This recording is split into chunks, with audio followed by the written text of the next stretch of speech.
Assembly వేదికగా ముఖ్యమంత్రి రేవంత్ రెడ్డి మరోసారి అవగాహన రాహిత్యాన్ని బయటపెట్టుకున్నారనే విమర్శలు వస్తున్నాయి. నీటి పంపకాలకు సంబంధించిన డాక్యుమెంట్లలోని నిజాలను సైతం గ్రహించకుండా అబాసు పాలయ్యారనే అభిప్రాయం వ్యక్తమవుతోంది.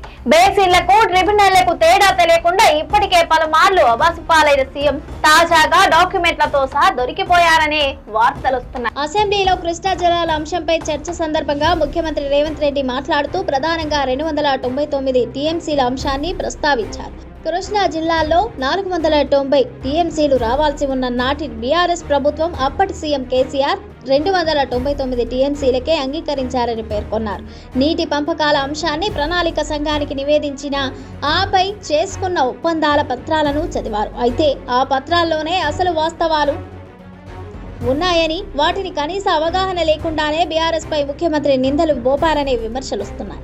మహారాష్ట్ర, కర్ణాటక, ఉమ్మడి ఏపీ రాష్ట్రాల మధ్య కృష్ణా నది జలాల పంపిణీ కోసం కేంద్ర ప్రభుత్వం మొదటిసారిగా 1969లో బచావత్ నేతృత్వంలో కృష్ణా వాటర్ డిస్ట్రిబ్యూట్ ట్రిబ్యునల్ 1 ఏర్పాటు చేసింది. ఆ ట్రిబ్యునల్ 75% డిపెండబిలిటీ కింద కృష్ణాలో మొత్తంగా 2130 టీఎంసీలు అందుబాటులో ఉన్నాయని లెక్క తేల్చింది.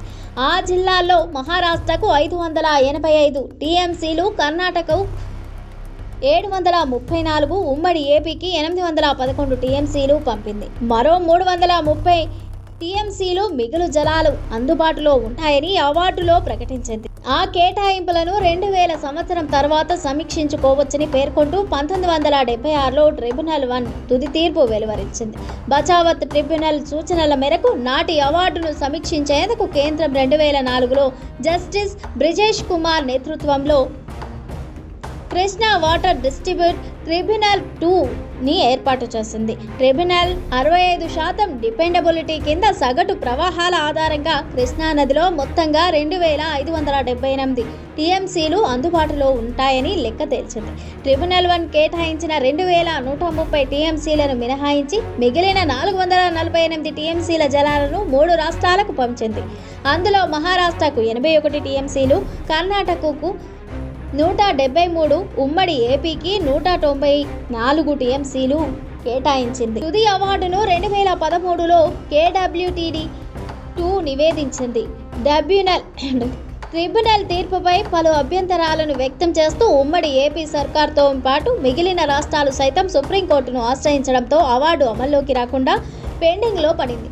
ప్రస్తుతం బచావత్ అవార్డు కేటాయింపులే అమల్లోకి ఉన్నాయి. బ్రిజేష్ కుమార్ ట్రిబ్యునల్ కేటాయింపులు అమల్లోకి రాలేదు. ఈ విషయాన్ని ముఖ్యమంత్రి రేవంత్ రెడ్డి స్వయంగా సభా వేదికగా వెల్లడించారు.